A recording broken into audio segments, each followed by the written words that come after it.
the leadership to manipulate the video in the Jankowicz matter. It is dishonest enough to manipulate the video in this matter, and that is a good reason to withhold it.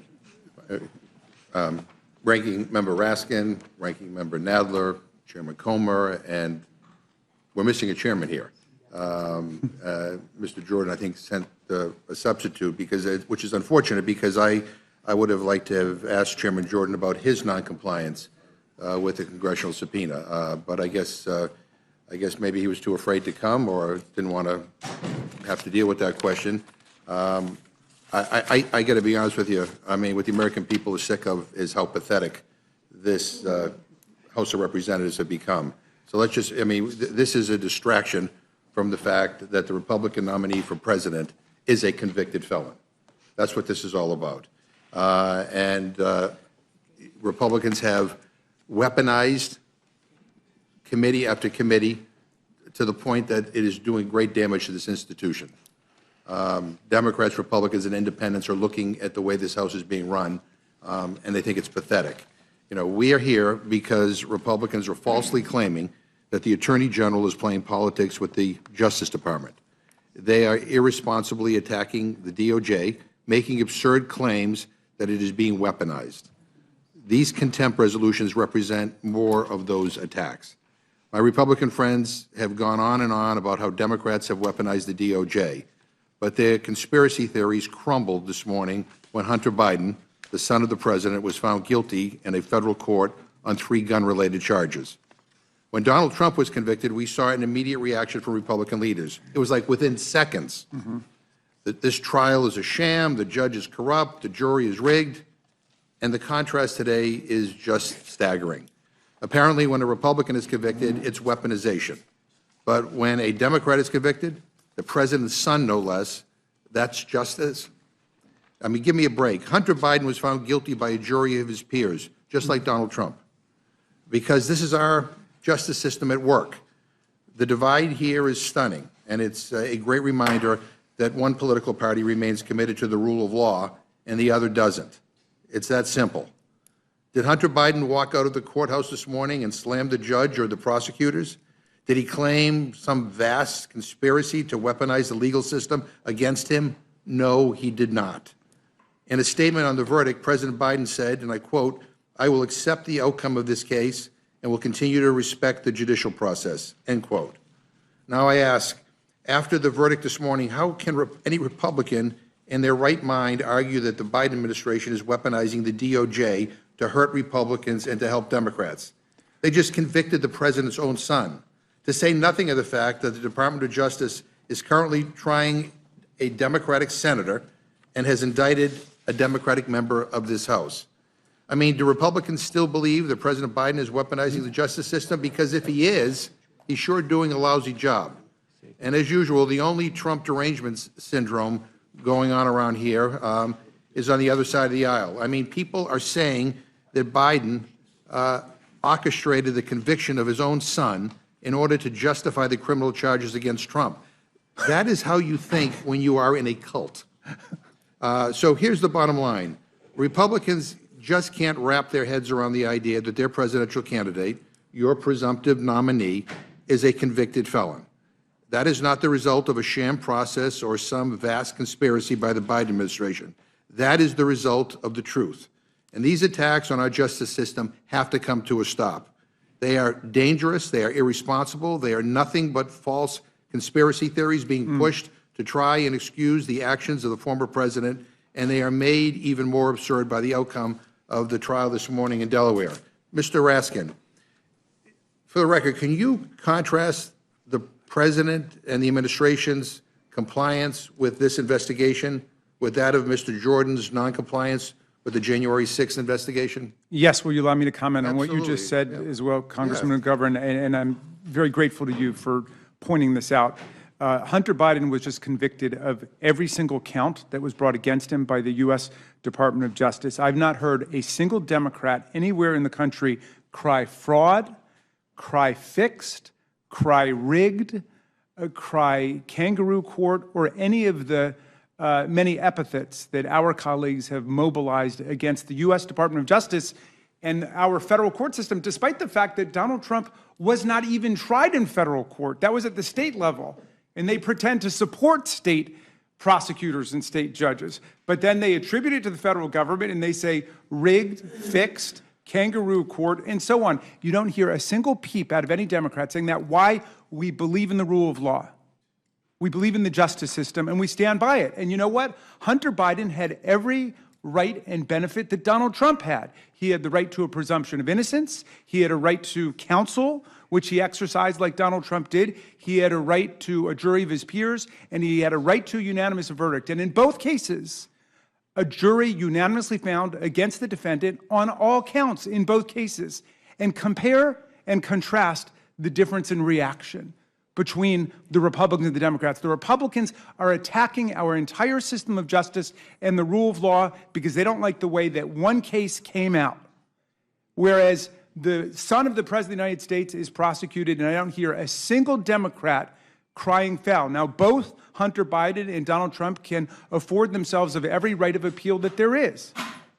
And we stand by the appellate system. But I think that, it's just outrageous to see the way that our colleagues turn on the rule of law and the system of justice. And it's a profoundly dangerous thing that we witness. Now, you've asked me to contrast, Chairman McGovern, the cooperation and the compliance of Attorney General Garland and the Department of Justice with the non-cooperation of Jim Jordan with the January 6th Select Committee. Well, let's start with this. As I said before, we have gotten substantially and fully and materially everything that this committee has asked for from the Department of Justice and from the Biden administration. Again, that is a striking contrast with the Trump administration. I remember the day when President Trump, when he was in office, said there would be no cooperation with any committees or subcommittees in Congress. And they blocked investigations in more than 100 cases. And specifically with respect to impeachment, which is super dangerous, he did not allow people who were material witnesses, who had relevant factual testimony to render to the impeachment investigation in the first impeachment of Donald Trump to testify. He said they could not testify, and he just shut it down.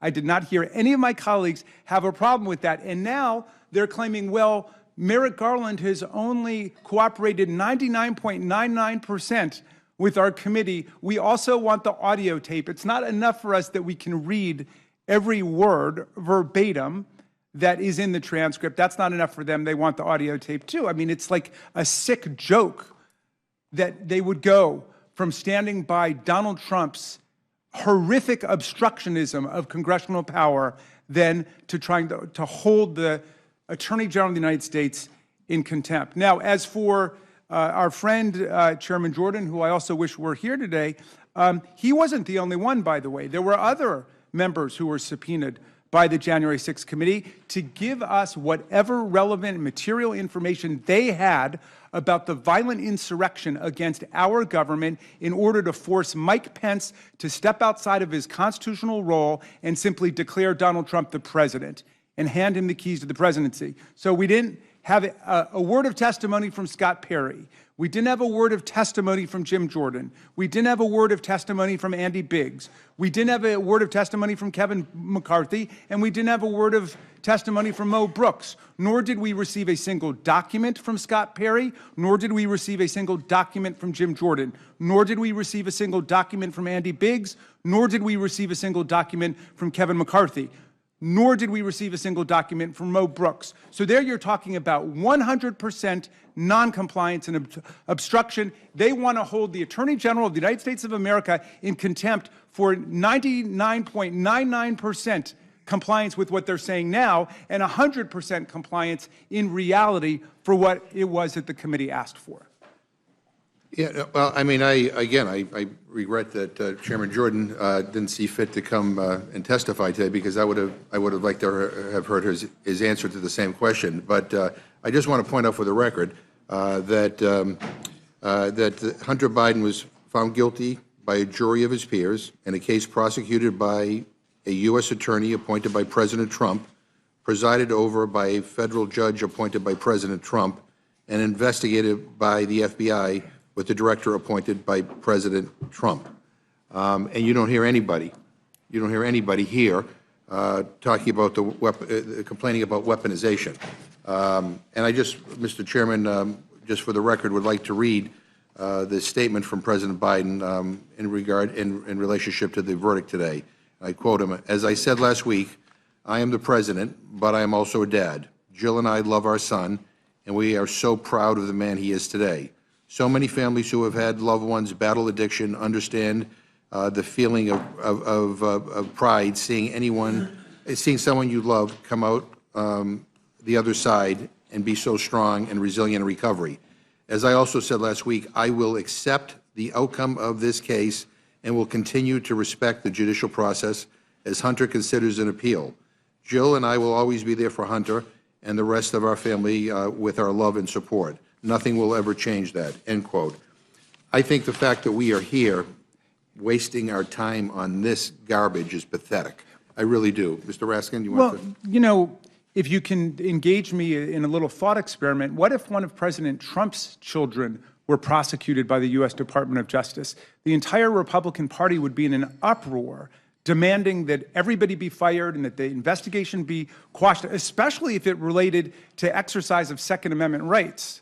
I've not heard any of them rise to the valiant defense of Hunter Biden's Second Amendment rights, but be that as it may, this is the rule of law, and Hunter Biden had every right that was afforded to him under the rule of law, just like Donald Trump did, and they were both convicted, and they both have the right to appeal, but we should all be standing by the rule of law and the court system. And I would love to hear one of my colleagues defend the discrepancy in their reaction to the Trump verdict and the Hunter Biden verdict, if they can. Yeah, no, I appreciate that. I do want to correct the record. I think one Republican did come to the defense of Hunter Biden in a way. He's a member of this committee, but he's not here right now. That's Thomas Massey. He said Hunter Biden might deserve to be in jail for something, but purchasing a gun is not it. There are millions of marijuana users who own guns in this country, and none of them should be in jail for possessing a firearm against current laws. I don't necessarily always. I don't agree with all that he is saying on that, but the point of the matter is. Well, look, I think complex questions may be raised on appeal in that case, in any case. And we've got to stand by the system of justice. This is why all of the ethical improprieties and transgressions taking place in the Supreme Court today are so alarming and demoralizing, because you've got, people, billionaire sugar daddies giving millions of dollars to Supreme Court justices, and it undermines everybody's confidence in the rule of law. And no complaints about that, no concerns about that. I mean, and again, we see what we've been seeing all in this Congress. If Republicans are held accountable for anything, it's a weaponization of the judicial system. If Democrats are held accountable, well, that's justice under the law. I've never ever seen such hypocrisy in my life. And the idea, again, that this is what we're spending our time on, with all that we have to deal with in this country and in the world right now, this is what they think is so important, to get an audio recording of something they already have the transcript of, that this is the world comes to an end if we don't do this. We have to hold the Attorney General in contempt. I mean, give me a break. I mean, Mr. McGovern, this is an impeachment investigation, and so I have not heard a single colleague explain how there might be something of value to understanding whether there's a high crime and misdemeanor caught in that minuscule space between the written version and the audio version. Not a single one has suggested how a high crime or misdemeanor will emerge in Joe Biden clearing his throat. But I do believe that they might be able to find something with a cut and paste job to turn into a great political attack ad, and nobody has denied that that's the real motivation here. This is not about high crimes or misdemeanors. This is really about a distraction from the fact that their nominee for president is a convicted felon, period. I thank you for your time. I yield back. Chair, thanks the gentleman. Gentleman yields back. Chair recognizes the gentleman from Pennsylvania for questions. Thanks, Mr. Chairman.